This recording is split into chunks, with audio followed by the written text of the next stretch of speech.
Welcome to the Daily Plunge. We're looking at Psalm 74, and this is a heartbroken psalm.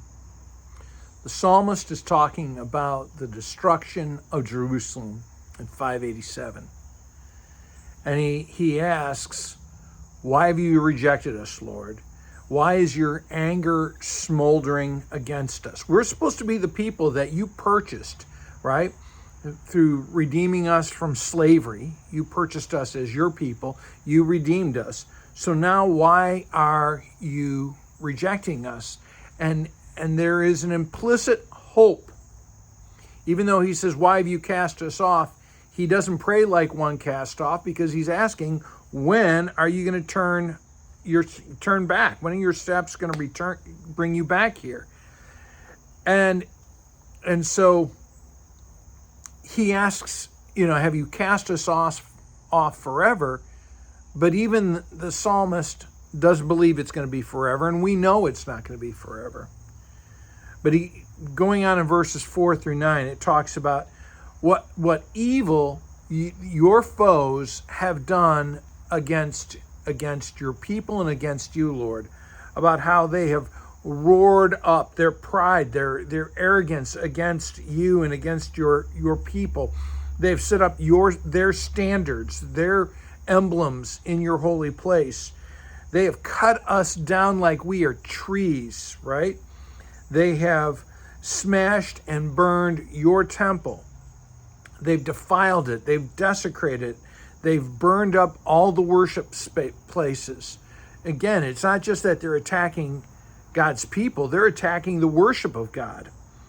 And there's no signs or no prophets to let us know where we're going next. So there's this despair of being lost. And in the next section, he says, again, how long are you going to let these people mock you, Lord? How long are you going to allow these reviling enemies who are not just against your people, but against you? Why do you wait? And really there's sort of this questioning that the psalmist has, is why are you allowing yourself to be dishonored by these heinous people? I mean, we get it that we sinned against you, but why are you allowing them to go on without any punishment? Don't remain hidden any longer, Lord. Destroy these horrible enemies. And then he talks about, verse 12, here's the gospel, but God, you are our King. You are our salvation. How many times did you act? You split the sea. You saved your people. Time and time again, we saw your redemption. So when are you going to act?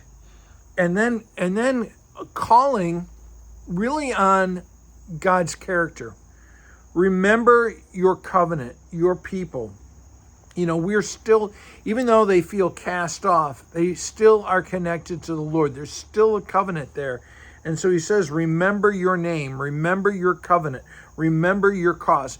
Be faithful to who you are, God. And you're supposed to be our saviors. The fools mock you, and they think you've abandoned us.